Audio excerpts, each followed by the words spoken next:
नमस्कार सर्वांना. स्पोर्ट्स या करंट अफेअर्समधला हा आपला तिसरा भागाचा. याच्यामध्ये काही महत्त्वाचे क्वेश्चन आन्सर्स आपण पाहतो. तीच सिरीज आपण पुढे ठेवली आहे. तर आज आपण लगेच सुरुवात करूयात आपल्या विषयाला. आजचा आपला पहिला प्रश्न कोणता आहे पहा.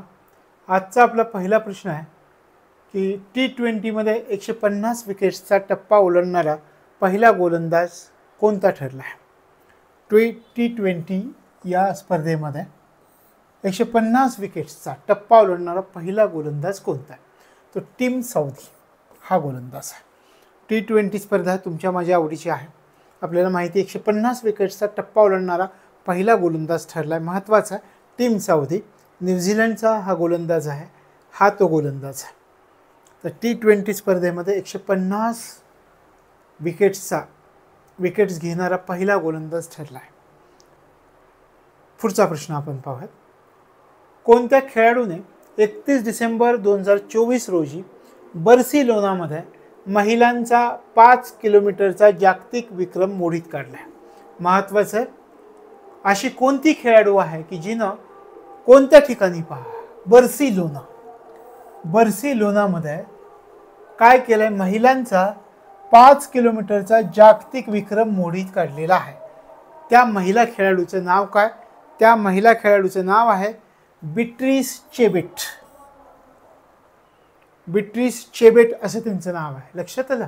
एक महिला खेळाडूनं बार्सिलोनामध्ये महिलांचा 5 किलोमीटरचा जागतिक विक्रम मोडीत काढला आहे. या ठिकाणी त्यांचं पिक्चर तुम्ही पाहता. त्यांचं नाव आहे बीट्रिस चेबेट. हे लक्षामध्ये ठेवायचं आहे. त्याच्यानंतर हे आहेत, हे आपल्या सर्वांना माहिती आहेत, लिओनेल मेस्सी यांना आपण म्हणतो. तर या खेळाडूनं नुकतीच निवृत्ती घेतली. हा खेळाडू कोणत्या देशाचा आहे. लिओनेल मेस्सी हा खेळाडू अर्जेंटिना या देशाचा आहे. आणि मग त्यांनी निवृत्ती घेतल्यानंतर त्यांची 10 नंबरची जर्सी तुम्हाला इथे दिसते पहा. या 10 नंबरची जर्सीसुद्धा निवृत्त करण्यात आली आहे. हा खेळाडू कोणत्या देशाचा आहे हे आपल्यासाठी महत्त्वाचं आहे. अर्जेंटिना. तर अशा प्रकारे हे लक्षामध्ये ठेवायचं आहे. आणि मग मेस्सीच्या सन्मानार्थ अर्जेंटिना फुटबॉल महासंघानं काय केलं, यांची 10 नंबरची जी जर्सी ती सुद्धा निवृत्त केलेली आहे. तर अशा प्रकारे ही घटना आपल्यासाठी महत्त्वाची आंतरराष्ट्रीय पातळीवर. पुढचा प्रश्न पहा. कोणता खेळाडू 2023मध्ये जागतिक फुटबॉलमध्ये सर्वाधिक गोल करणारा खेळाडू ठरला आहे. 2023मध्ये फुटबॉलमध्ये जागतिक फुटबॉलमध्ये सर्वाधिक गोल करणारा खेळाडू कोणता. Cristiano Ronaldo. हे पिक्चर पहा. हे त्यांचंच पिक्चर आहे. तशा प्रकारे हे आणि सहजपणे लक्षात राहील की 2023मध्ये सर्वाधिक गोल कोणी केले जागतिक पातळीवरती. तर क्रिस्टियानो रोनाल्डो यांनी केलेले गोल आहेत. हे लक्षात ठेवायचं. पुढच्या प्रश्नाकडे जाऊयात. 19 वर्षाखालील मुलींच्या स्पर्धेत स्कॉटिश ज्युनियर ओपन स्क्वॉश 2023चं विजेतेपद कोणी पटकावलं आहे. अनाहत सिंग असं त्यांचं नाव आहे. 19 वर्षाखालील मुलींची स्पर्धा स्कॉटिश ज्युनियर ओपन स्क्वॉश 2023चं विजेतेपद अनाहत सिंग यांनी ते पटकावलेलं आहे. हे लक्षात ठेवायचं आहे. पुढच्या प्रश्नाकडे आपण जाऊयात. हे आहेत अनाहत सिंग. हे जे पिक्चर दिसतं आहे हे त्यांचं आहे. अनाहत सिंग आपण त्यांना म्हणतो. पुढच्या प्रश्नाकडे जाऊयात. 20 जानेवारी 2024 रोजी फ्रान्समधील नाईस येथे कुठे पहा. फ्रान्समधील नाईस येथे काय Grand Prix de France Henri Deglane 2024 कुस्ती स्पर्धेत कोणी कांस्य पदक पटकावलं आहे. कांस्य पदक भारताच्या कोणी कांस्य पदक पटकावलं आहे. लक्षात सहजपणे ठेवण्यासाठी एक लक्षात ठेवा. फ्रान्समध्ये एक कुस्ती स्पर्धा झाली. नाव लक्षात ठेवू नका. आणि त्याच्यामध्ये एका भारतीयाने कांस्य पदक मिळवलं. त्या भारतीयाचं नाव आहे रवी कुमार दहिया. फ्रान्समध्ये आपण म्हटलं की एक कुस्ती स्पर्धा झाली आहे 2024मध्ये. त्याच्यामध्ये भारताच्या एका खेळाडूने कांस्य पदक प्राप्त केलं आहे. त्या खेळाडूचं नाव काय. रवी कुमार दहिया त्या खेळाडूचं नाव आहे. हे लक्षात ठेवायचं. पुढचा प्रश्न आपण पाहूयात. 16 जानेवारी 2024 रोजी टाटा स्टील बुद्धिबळ स्पर्धेच्या 4थ्या फेरीत कोणी जागतिक विजेत्या डिंग लिरेनला पराभूत केला. महत्त्वाची बाब आहे. जागतिक विजेत्या डिंग लिरेनला पराभूत केला. 16 जानेवारी 2024 रोजी कोणती स्पर्धा झाली? बुद्धिबळ, टाटा स्टील बुद्धिबळ स्पर्धा. चौथ्या फेरीमध्ये जागतिक विजेत्या डिंग लिरेनला पराभूत केलाय. त्यांचं नाव आहे रमेश बाबू प्रज्ञानंद आणि हे आहेत ते रमेश बाबू प्रज्ञानंद. लक्षात आलं? कोणत्या जागतिक विजेत्याला पराभूत केलं? डिंग लिरेनला पराभूत केलं. भारतीय व्यक्तिमत्व आहे रमेश बाबू प्रज्ञानंद म्हणून त्यांना ओळखलं जातं. टाटा स्टील बुद्धिबळ स्पर्धा. लक्षात आलं? टाटा स्टील बुद्धिबळ स्पर्धा डिन लिरेनला पराभूत केलाय. जागतिक विजेत्या रमेश बाबू प्रज्ञानंद यांनी पराभूत केलाय. पुढच्या प्रश्नाकडे जाऊया. कोणत्या टेनिसपटूनं ग्रँड स्लॅम इतिहासातील विक्रमी 58 वेळा उपांत्यपूर्व फेरी गाठण्याच्या रॉजर फेडररच्या विक्रमाशी बरोबरी केली? एक टेनिसपटू आहे, त्यांनी ग्रँड स्लॅम इतिहास जो आहे त्याच्यामध्ये 58 वेळा उपांत्यपूर्व फेरी गाठण्याचा रॉजर फेडररच्या विक्रमाशी बरोबरी केली. त्या खेळाडूचं नाव काय? सर्बियाचा खेळाडू आहे नोव्हाक जोकोविच. हे सर्वांना माहिती असणारे खेळाडू आहेत. उत्कृष्ट खेळाडू म्हणून त्यांना ओळखलं जातं. तर अशा प्रकारे ग्रँड स्लॅम इतिहासामध्ये 58 वेळा उपांत्यपूर्व फेरी गाठण्याचा रॉजर फेडररचा विक्रम याच्या अगोदर होता. त्या विक्रमाशी बरोबरी करणारा खेळाडू कोणता आहे? तर नोव्हाक जोकोविच हा खेळाडू आहे आणि सर्बियाचा हा खेळाडू आहे. लक्षात आलं? पुढे जाऊयात. ICC पुरुषांच्या T20 टीम ऑफ द इयरचा कर्णधार म्हणून कोणाला निवडण्यात आलेला आहे? ICC पुरुषांच्या T20 टीम ऑफ द इयरचा कर्णधार म्हणून कोणाची निवड करण्यात आली? सूर्यकुमार यादवची निवड करण्यात आली आहे. भारताचा आपण म्हणतो की T20 मधला महत्त्वाचा फलंदाज सूर्यकुमार यादव, वेगाने खेळण्यासाठी प्रसिद्ध असणारा खेळाडू सूर्यकुमार यादव. त्यांची कशासाठी निवड झाली आहे? ICC पुरुषांच्या T20 ऑफ द इयरचा कर्णधार म्हणून सूर्यकुमार यादव यांना निवडण्यात आलेला आहे. लक्षात आलं? तर हे लक्षात ठेवायचं आहे. ICCनं 2023 मधील कामगिरीनुसार निवडलेल्या वन डे क्रिकेट संघाच्या कर्णधारपदी कोणाची निवड केली आहे? आता आपण T20 कर्णधारपदी सूर्यकुमार यादव यांची निवड केली आहे असं म्हटलं. आता ICCनं 2023 मधील कामगिरी पाहता एक वन डे क्रिकेट टीम निवडली आहे आणि त्या वन डे क्रिकेट टीमच्या कर्णधारपदी कोणाची निवड केली आहे? तर रोहित शर्मा.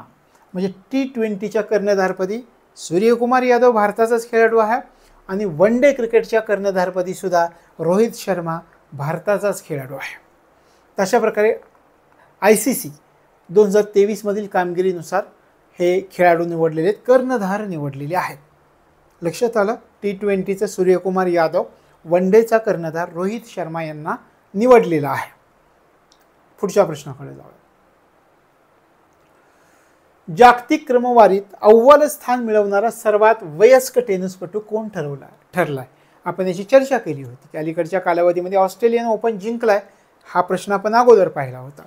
आणि सर्वात वयस्कर खेळाडू रोहन बोपन्ना ठरलेत हे लक्षात ठेवायचं. प्रश्न असा पण विचारतील, जागतिक क्रमवारीमध्ये अव्वल स्थान मिळवणारा सर्वात वयस्क टेनिसपटू कोण ठरलाय? रोहन बोपन्ना, 43 वर्ष वय आहे. लक्षात आलं? तर हे लक्षात ठेवायचं आहे. पुढचा प्रश्न पहा. कैरो या ठिकाणी नेमबाजी वर्ल्ड कप स्पर्धा झाली आहे. कैरोला म्हणजे या ठिकाणी पहिली गोष्ट लक्षात ठेवायची, नेमबाजी वर्ल्ड कप स्पर्धा कोठे पार पडली? कैरोला पार पडली. लक्षात आलं? पहिला प्रश्न महत्त्वाचा. आणि तिथून पुढे मग अभ्यासाला सुरुवात करूयात. कैरो नेमबाजी वर्ल्ड कप स्पर्धेतील 10 मीटर एअर रायफलच्या अंतिम फेरीच्या टप्प्यात जागतिक विक्रम करत, म्हणजे या ठिकाणी वर्ल्ड रेकॉर्ड केलाय, जागतिक विक्रम करत कोणी सुवर्ण पदक जिंकलाय? जयपूरचे आपल्या भारताचे दिव्यांश सिंग पनवार आहेत. दिव्यांश सिंग पनवार जागतिक विक्रम झालाय. कशामध्ये? नेमबाजी वर्ल्ड कप स्पर्धेमध्ये जागतिक विक्रम केलाय. कुठे पडली? कुठे झाली ही स्पर्धा? नेमबाजी वर्ल्ड कप स्पर्धा कैरोला झाली आहे. ठीक आहे. कशामध्ये विक्रम केलाय, कोणत्या प्रकारामध्ये विक्रम केला? 10 मीटर एअर रायफल या प्रकारामध्ये विक्रम केला आहे. म्हणजे कोणत्या प्रकारामध्ये विक्रम केला हे पण आपण लक्षात घेतलं. 10 मीटर एअर रायफलच्या प्रकारामध्ये विक्रम केला आहे आणि सुवर्ण पदक जिंकलाय. जागतिक विक्रम करत सुवर्ण पदक जिंकलाय. त्यांचं नाव काय?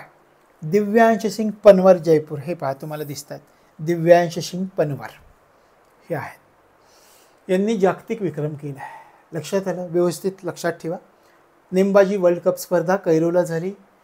एक जागतिक विक्रम झाला आहे. खेळाच्या कोणत्या प्रकारात झाला आहे? 10 मीटर एअर रायफलच्या प्रकारात झाला आहे. कोणी केला आहे? दिव्यांश सिंग पनवर यांनी केला आहे. हे लक्षात ठेवायचं. पुढच्या प्रश्नाकडे आपण जाऊया. अमेरिकेमधील नॅशनल बॉक्सिंग असोसिएशनचे इंटरकॉन्टिनेंटल सुपर फेदरवेट विजेतेपद कोणी जिंकलंय? मनदीप जांगरा यांनी जिंकलंय. मनदीप जांगरा. अमेरिका स्थित नॅशनल बॉक्सिंग असोसिएशनचं इंटरकॉन्टिनेंटल सुपर फेदरवेट विजेतेपद जिंकणारा खेळाडू मनदीप जांगरा यांनी जिंकलेलं आहे. हे आहेत मनदीप जांगरा. आता याच्यामध्ये लक्षात ठेवताना काय ठेवा? सोप्या पद्धतीने ठेवायचं. अमेरिकेमध्ये बॉक्सिंग स्पर्धा झाली आणि त्या ठिकाणी विजेतेपद पटकावलं आहे. सोप्या पद्धतीने लक्षात ठेवायचं. तिथे आपल्याला अर्थ लावता येतो परीक्षेमध्ये. बॉक्सिंग स्पर्धा, नॅशनल बॉक्सिंग असोसिएशन ही स्पर्धा झाली अमेरिकेमध्ये आणि मग त्याच्यामध्ये विजेतेपद कोणी जिंकलं आहे? मनदीप जांगरा यांनी जिंकलेलं आहे. लक्षात आलं? हे आपण ॲक्च्युअल पिक्चर पाहतोय मनदीप जांगरा यांचं विजेतेपद जिंकल्यानंतरचं. तर हे लक्षामध्ये ठेवायचं. पुढे जाऊयात. 28 जानेवारी 2024 रोजी इजिप्तमधील कैरो येथे झालेल्या नेमबाजी विश्वचषकात कोणी महिला एअर रायफलचं रौप्य पदक जिंकलं आहे? आता याच्या अगोदर आपण कैरोमध्ये नेमबाजी विश्वचषक स्पर्धा झाली हे अगोदर पण अभ्यासलं होतं. आता याच्यामध्ये एका महिलेनं काय केलं आहे? एअर रायफल या प्रकारामध्ये रौप्य पदक जिंकलं आहे. त्या महिलेचं नाव काय? त्या महिलेचं नाव आहे सोनम मस्कर. सोनम मस्कर. लक्षात आलं? एअर रायफलमध्ये कोणत्या महिलेनं रौप्य पदक जिंकलं आहे? हे आहेत सोनम मस्कर. लक्षात आलं? सोनम मस्कर यांचं नाव रौप्य पदकाच्या बाबतीत लक्षामध्ये ठेवायचं. पुढचा प्रश्न आपण पाहूया. प्रथम श्रेणी क्रिकेटमध्ये सर्वात जलद त्रिशतक झळकावणारा फलंदाज कोण ठरलाय? फक्त 160 चेंडूंमध्ये 323 धावा केल्यात या खेळाडूनं. हे जे दिसत आहेत म्हणजे भारताचं भविष्य आपल्याला सांगता येईल अशा प्रकारे उदयाला येत आहे. प्रथम श्रेणी क्रिकेटमध्ये सर्वात जलद 300 धावा करणारा खेळाडू कोण ठरलाय? तन्मय अग्रवाल असं त्यांचं नाव आहे. तन्मय अग्रवाल हैदराबादचा हा खेळाडू आहे. 160 चेंडूमध्ये 323 धावा केलेल्या आहेत तन्मय अग्रवाल यांनी. लक्षात आलं? 300 धावा सर्वात जलद केल्या तन्मय अग्रवाल प्रथम श्रेणी क्रिकेटमध्ये. पुढच्या प्रश्नाकडे आपण जाऊयात. कोणत्या महिला क्रिकेटपटूची उत्तर प्रदेश पोलिसात DSP म्हणून नियुक्ती करण्यात आलेली आहे? आपल्या भारतीय क्रिकेटच्या टीममधली एक खेळाडू आहे. तर त्या महिला खेळाडूची उत्तर प्रदेश पोलिसांमध्ये DSP म्हणून निवड झाली आहे. त्या खेळाडूचं नाव आहे दीप्ती शर्मा. दीप्ती शर्मा हे तुम्हाला दिसतात आणि तुम्ही महिलांचं क्रिकेट जर पाहत असतात तर तुम्हाला नक्कीच माहिती असतील. लक्षात आलं? महिला क्रिकेटपटूला उत्तर प्रदेश पोलिसात DSP म्हणून नियुक्ती करण्यात आली. नाव आहे दीप्ती शर्मा. पुढचा प्रश्न पाहूयात. कोणी वर्ल्ड कप नेमबाजी स्पर्धेमध्ये पुरुषांच्या 50 मीटर रायफल 3 पोझिशनमध्ये कांस्य पदक मिळवलं? पुन्हा एकदा वर्ल्ड कप नेमबाजी स्पर्धा पुरुषांच्या कोणता प्रकार पहा? 50 मीटर रायफल 3 पोझिशन प्रकार. या प्रकारामध्ये कांस्य पदक मिळवणारा खेळाडू अखिल शेरॉन असं त्यांचं नाव आहे. अखिल शेरॉन. वर्ल्ड कप नेमबाजी स्पर्धा या स्पर्धेमध्ये कांस्य पदक कोणत्या प्रकारात? पुरुषांच्या 50 मीटर रायफल 3 पोझिशन या प्रकारामध्ये यांनी कांस्य पदक मिळवलेलं आहे. हे पहा, हे ते आहेत आपण उल्लेख केल्याप्रमाणे अखिल शेरॉन त्यांनी कांस्य पदक प्राप्त केलंय.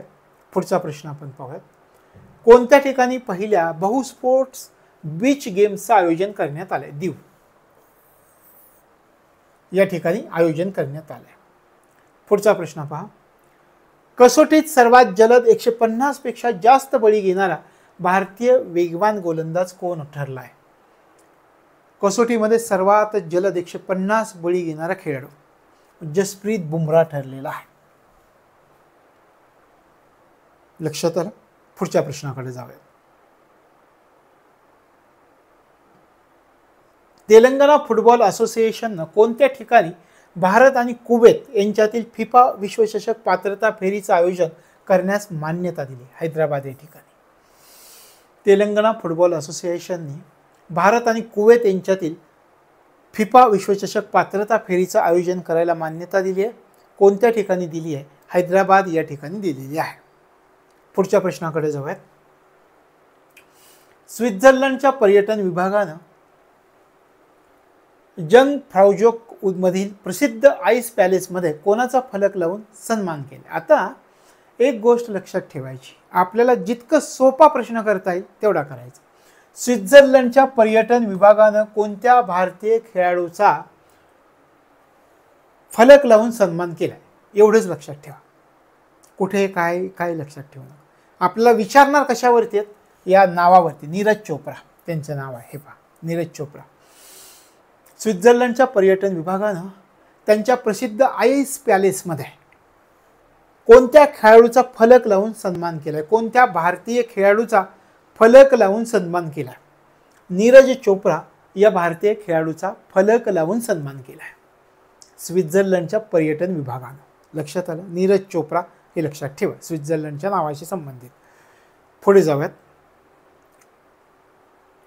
कोणाला आंतरराष्ट्रीय बुद्धिबळ महासंघाचा 15वा फिडे ट्रेनर पुरस्कार जाहीर झालेला आहे? कुठला? पहा, आंतरराष्ट्रीय बुद्धिबळ महासंघाचा 15वा फिडे ट्रेनर पुरस्कार बुद्धिबळ क्षेत्रातील पुरस्कार प्राप्त झाला आहे. त्यांचं नाव आहे अभिजित कुंटे. हे तुम्हाला दिसत आहेत, अभिजित कुंटे. आंतरराष्ट्रीय बुद्धिबळ महासंघाचा पुरस्कार प्राप्त झाला आहे. कोणाला प्राप्त झाला आहे? अभिजित कुंटेंना प्राप्त झाला आहे. हे लक्षात ठेवायचं, लक्षात राहील. पुढे जाऊयात. सौराष्ट्र क्रिकेट असोसिएशननं खांदेरी येथील आपल्या स्टेडियमला कोणाचं नाव दिलंय? तर खांदेरी येथील आपल्या स्टेडियमला निरंजन शहा यांचं नाव दिलंय.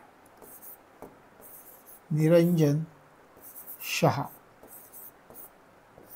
निरंजन शहा यांचं नाव दिलंय. सौराष्ट्र क्रिकेट असोसिएशननं खांदेरी येथील आपल्या स्टेडियमला निरंजन शहा यांचं नाव दिलंय. निरंजन शहा हे पहा, हे आहेत निरंजन शहा यांचं नाव दिलंय. लक्षात आलं? कुठल्या स्टेडियमला नाव दिलंय? खांदेरी येथील आपल्या स्टेडियमला सौराष्ट्र क्रिकेट असोसिएशनने निरंजन शहा यांचं नाव दिलंय. तर आपण पुढे जाऊयात. कोणत्या संघानं दक्षिण आफ्रिका T20 क्रिकेट लीगचं सलग दुसऱ्यांदा विजेतेपद पटकावलं आहे? सनरायझर्स संघानं पटकावलं आहे. त्यांच्या इथल्या जशी आपली IPL आहे तशी त्या ठिकाणी त्यांची दक्षिण आफ्रिका T20 क्रिकेट लीग आहे आणि त्याच्यामध्ये विजेतेपद पटकावलेला संघ सनरायझर्स आहे. पुढच्या प्रश्नाकडे जाऊयात. ईस्टर्न केप कोणत्या राज्याचा फलंदाज सौरभ तिवारीनं व्यावसायिक क्रिकेटमधून निवृत्ती जाहीर केली? आता या ठिकाणी हे लक्षात घेऊ नका, फक्त इथून घ्या लक्षात. कोणत्या राज्याचा फलंदाज सौरभ तिवारीनं व्यावसायिक क्रिकेटमधून निवृत्ती जाहीर केली? झारखंड राज्याचा फलंदाज आहे तो. सौरभ तिवारीनं निवृत्ती जाहीर केली क्रिकेटमधून, हे लक्षात ठेवा. पुढच्या प्रश्नाकडे आपण जाऊयात. 11 फेब्रुवारी 2024 रोजी चेन्नई ओपनच्या अंतिम फेरीत इटालियन लुका नार्डीचा पराभव करून कोणी चॅलेंजर स्तरावरील एकेरीतलं 5वं विजेतेपद मिळवलं? चेन्नई ओपन स्पर्धा, या स्पर्धेमध्ये इटालियन लुका नार्डीचा पराभव केलाय आणि कोणी चॅलेंजर स्तरावरील 5वं विजेतेपद मिळालं? आता आपल्याला सहजपणे लक्षात काय ठेवायचंय, सोपं कसं करायचंय? चेन्नई ओपनची अंतिम फेरीत जिंकणारा खेळाडू कोण? सुमित नागल. सरळ पहिल्यांदा लक्षात ठेवा. चेन्नई ओपन अंतिम फेरीत विजेतेपद मिळवणारा खेळाडू कोण? सुमित नागल. त्यांनी कोणाचा पराभव केला? इटलीच्या लुका नार्डीचा पराभव केला. 2024ला हा पराभव केला. 2024ची स्पर्धा आहे. लक्षात आलं? चेन्नई ओपन अंतिम फेरीत विजेतेपद मिळवणारा खेळाडू कोण? सुमित नागल हा खेळाडू. इटलीच्या लुका नार्डीचा त्यानं पराभव केला. लक्षात आलं? पुढे जाऊया. पथुम निसांका एकदिवसीय आंतरराष्ट्रीय क्रिकेटमध्ये द्विशतक झळकवणारा कोणत्या देशाचा पहिला क्रिकेटपटू ठरला? श्रीलंकेच्या. श्रीलंकेचा हा खेळाडू आहे पथुम निसांका. याने 210 धावा केलेत. म्हणजे एकदिवसीय आंतरराष्ट्रीय क्रिकेटमध्ये श्रीलंकेमध्ये 200 धावा करणारा तो प्रथम फलंदाज ठरला आहे. लक्षात आलं? पुढे जाऊया. 13 फेब्रुवारी 2024 रोजी पुरुषांचा ICC player of the month पुरस्कार जिंकणारा पहिला वेस्ट इंडियन क्रिकेटपटू कोण ठरला आहे? शमर जोसेफ असं त्यांचं नाव आहे. पुरुषांचा ICC player of the month, ICC player of the month हा पुरस्कार कोणास प्राप्त झाला आहे? तर त्या खेळाडूचं नाव आहे शमर जोसेफ. वेस्ट इंडिजचा खेळाडू, वेस्ट इंडियन क्रिकेटपटू. ICC player of the month पुरस्कार शमर जोसेफला मिळाला. वेस्ट इंडिजचा खेळाडू, हे लक्षामध्ये ठेवायचं. हे आहे शमर जोसेफ. यांना ICCचा पुरस्कार मिळाला आहे. कोणता पुरस्कार मिळाला आहे आपण पाहिला या ठिकाणी? ICC player of the month पुरस्कार. ICC player of the month पुरस्कार यांना मिळाला. शमर जोसेफ वेस्ट इंडिजचा खेळाडू आहे. पुढे जाऊयात. ॲथलेटिक्स इंटिग्रिटी युनिटनं दुसऱ्यांदा डोपिंग विरोधी नियमांचं उल्लंघन केल्याबद्दल कोणाला 12 वर्षासाठी निलंबित केले? हा प्रश्न महत्त्वाचा आहे. रचना कुमारी, उत्तर प्रदेश. या आहेत रचना कुमारी. ॲथलेटिक्स इंटिग्रिटी युनिटनं दुसऱ्यांदा, ही दुसरी वेळ आहे, डोपिंग विरोधी नियमांचं उल्लंघन केलं म्हणून या रचना कुमारीला 12 वर्षासाठी निलंबित केले. महत्त्वाचं आहे. रचना कुमारीला 12 वर्षासाठी निलंबित केलेलं आहे. रचना कुमारी लक्षात ठेव. काय केलं या रचना कुमारीनं? डोपिंग विरोधी नियमांचं उल्लंघन केलंय. काही उद्योगी बाळं असतात, एकदा सांगितलं तरी त्यांना कळत नाही. त्यापैकीच हे पण बाळ आहे की दुसऱ्यांदा डोपिंग विरोधी नियमांचं उल्लंघन केलं आणि मग आता ॲथलेटिक्स अँड इंटिग्रिटी युनिट जे आहे त्यांनी 12 वर्षांसाठी यांना निलंबित केलं. रचना कुमारी, उत्तर प्रदेश. असं त्यांनी उत्तर प्रदेशाचे त्या आहेत. लक्षात आलं? पुढे जाऊया. 17 फेब्रुवारी 2024 रोजी आशियाई इनडोअर ॲथलेटिक्स चॅम्पियनशिपमध्ये महिलांच्या 60 मीटर अडथळा शर्यतीत कोणी सुवर्णपदक जिंकला? आशियाई इनडोअर ॲथलेटिक्स चॅम्पियनशिप महिलांच्या 60 मीटर अडथळा शर्यतीत सुवर्णपदक जिंकलाय ज्योती याराजी यांनी सुवर्णपदक जिंकलं. यांचं नाव आहे ज्योती याराजी. लक्षात आलं? 17 फेब्रुवारी 2024ला कोणती चॅम्पियनशिप झाली? आशियाई इनडोअर ॲथलेटिक्स चॅम्पियनशिप. कोणत्या प्रकारामध्ये यांनी सुवर्णपदक प्राप्त केले? महिलांच्या 60 मीटर अडथळा शर्यतीत सुवर्णपदक प्राप्त केलंय ज्योती याराजी असं त्यांचं नाव आहे. पुढचा प्रश्न घेऊयात आपण.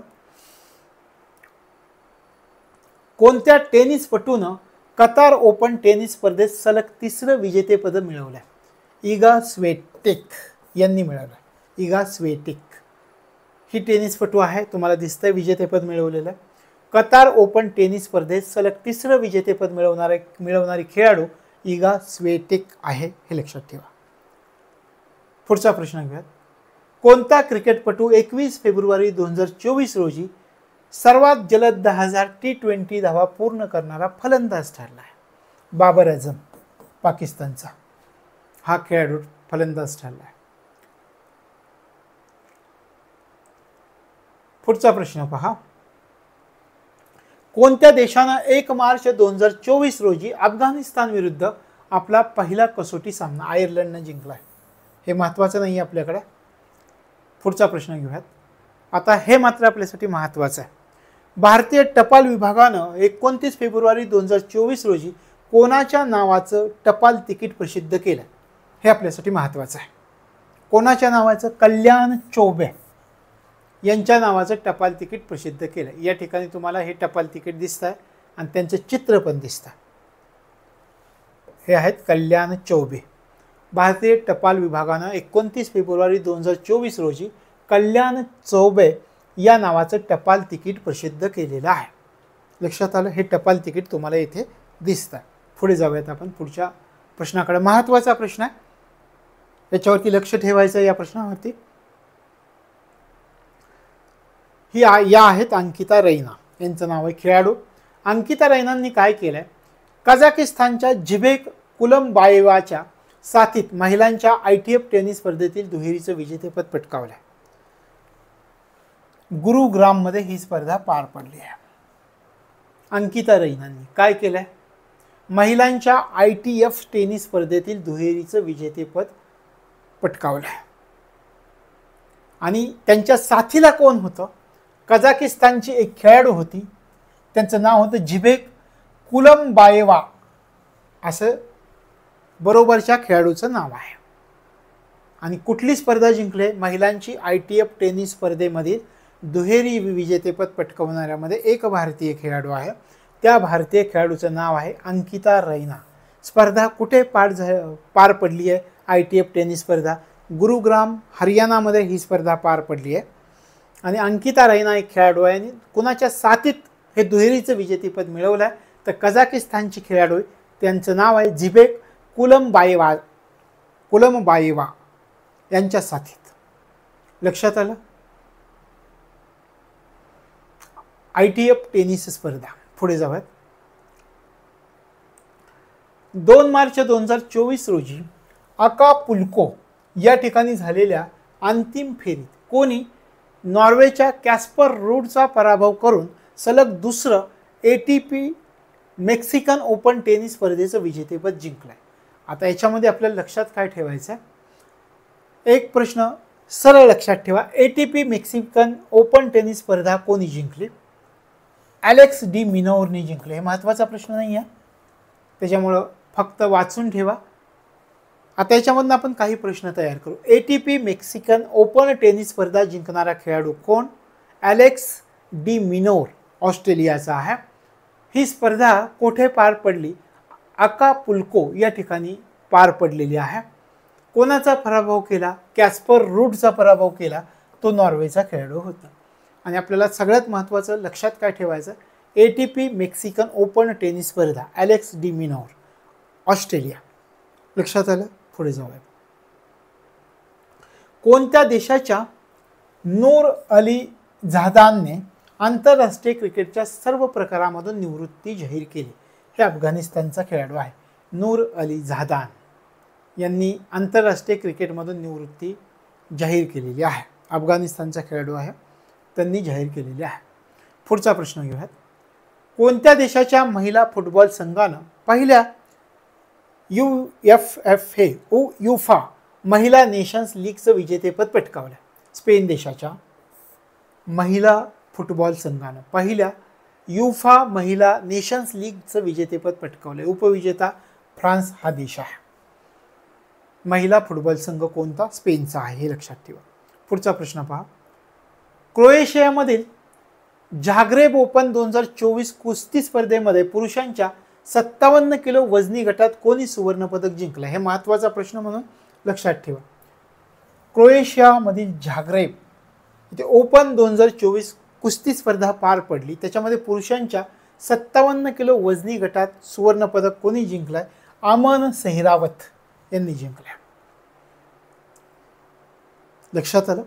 क्रोएशियामध्ये झाग्रेब या ठिकाणी ओपन 2024ची कुस्ती स्पर्धा झाली. त्यातील पुरुषांच्या 57 किलो वजनी गटामध्ये सुवर्णपदक जिंकणारा खेळाडू अमन सेहरावत आहे, हे लक्षामध्ये ठेवायचं आहे. पुढचा प्रश्न पहा. कोणत्या संघानं स्पॅनिश सुपर कप फुटबॉल स्पर्धेच्या अंतिम फेरीत बार्सिलोनावर मात करत विजेतेपद पटकावलं? रियल माद्रिद संघानं. हाही प्रश्न महत्त्वाचा नाही आहे. पुढच्या प्रश्नाचा आपण विचार करूयात. सिडनी सिक्सर्सचा पराभव करून कोणत्या संघानं ऑस्ट्रेलियाच्या बिग बॅश लीग 2023-24चं विजेतेपद मिळवलं? याच्यामध्ये लक्षात ठेवताना ठेवा, बिग बॅश लीग ऑस्ट्रेलियाची आहे ही.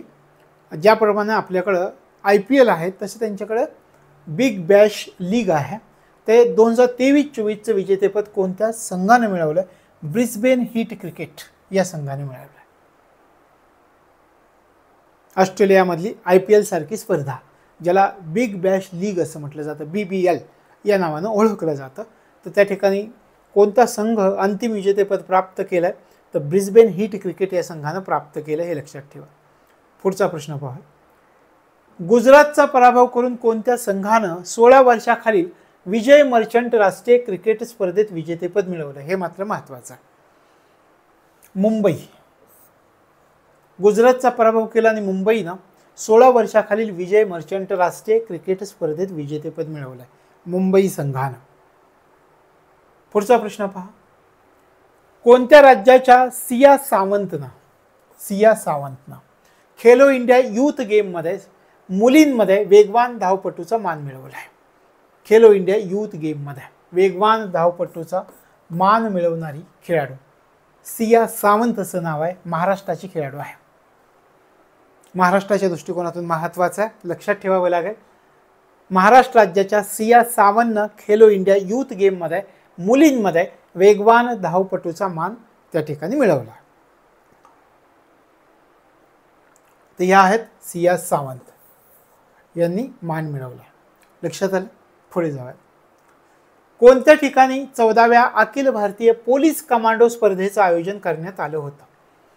अखिल भारतीय पोलीस कमांडो स्पर्धेचं आयोजन विशाखापट्टणम या ठिकाणी करण्यात आलेलं होतं. अखिल भारतीय पोलीस कमांडो स्पर्धा त्याचं आयोजन विशाखापट्टणम कोणत्या शहरात करण्यात आलं होतं? वेगवेगळी शहरं देतील, तर विशाखापट्टणममध्ये करण्यात आलं होतं, हे लक्षामध्ये ठेवायचं आहे. पुढचा प्रश्न पहा. कोणाला आंतरराष्ट्रीय वुशू फेडरेशननं सांडा प्रकारातील वर्षातील सर्वोत्तम महिला खेळाडू म्हणून घोषित केलं? नवरेम रोशिबिना देवी यांना. वुशू हा खेळाचा प्रकार आहे. वुशू फेडरेशननं सर्वोत्तम महिला खेळाडू म्हणून घोषित केला. आंतरराष्ट्रीय वुशू फेडरेशननं कोणत्या महिला खेळाडूला वर्षातील सर्वोत्तम महिला खेळाडू म्हणून घोषित केला? तर नवरेम रोशिबिना देवी असं त्यांचं नाव आहे, हे लक्षात ठेवायचं. पुढचा प्रश्न पहा. केंद्रीय क्रीडा मंत्रालयानं कोणत्या समितीला निवडणुका वेळेवर न घेतल्यानं निलंबित करण्याचा निर्णय घेतला? भारतीय पॅराऑलिम्पिक समितीला. यांनी निवडणुका वेळेवर न घेतल्यामुळं या समितीला निलंबित करण्याचा निर्णय केंद्रीय क्रीडा मंत्रालयानं घेतला आहे. लक्षात आलं. पुढे जाऊ. कसोटी क्रिकेटमध्ये 5 शतके झळकावण्यासह 500 बळी घेण्याची कामगिरी करणारा R अश्विन हा कितवा क्रिकेटपटू पहिला आहे? 5 शतकं झळकवलेली आणि 500 बळी घेणारी कामगिरी करणारा पहिला क्रिकेटपटू कोणता? R अश्विन हा पहिला क्रिकेटपटू, हे लक्षात ठेवायचं आहे. त्यानंतर पुन्हा त्यांच्यावरतीच प्रश्न आहे.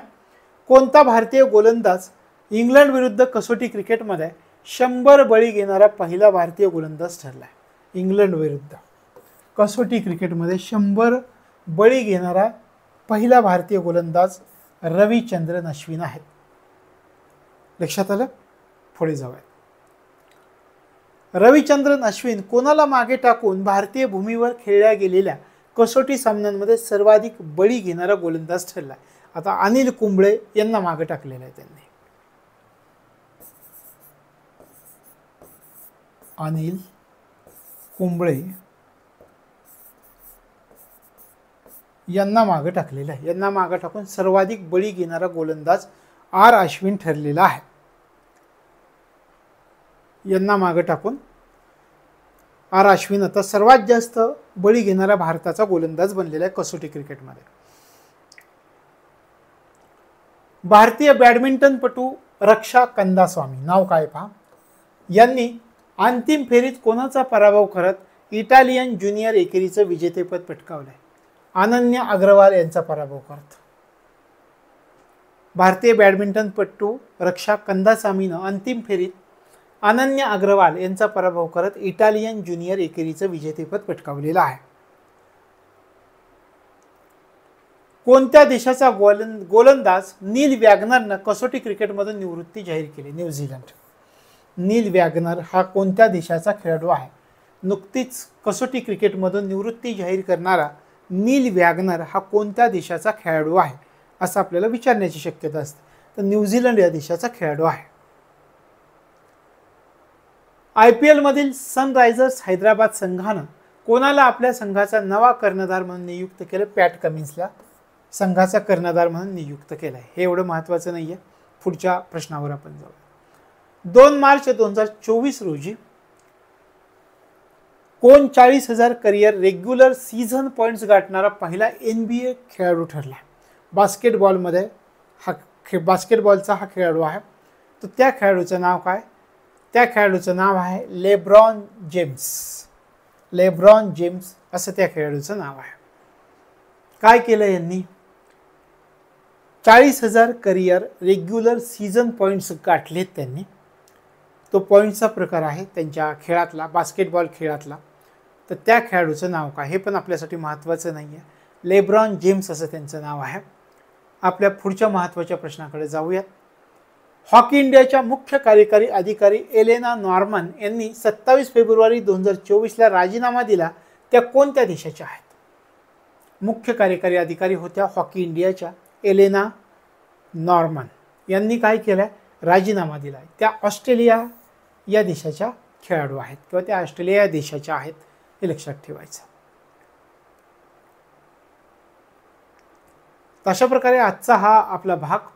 या भागामध्ये आपण स्पोर्ट्स हा खेळाचा प्रकार जो आहे तो जानेवारी ते मार्च या दरम्यानचा संपवलेला आहे.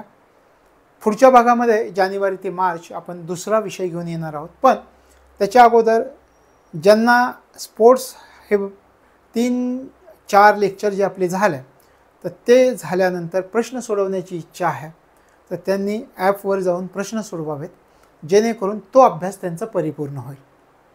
या ठिकाणी आपण थांबतो. भेटूयात पुढच्या भागामध्ये. तोपर्यंत तुम्हाला तुमच्या अभ्यासासाठी मनापासून शुभेच्छा.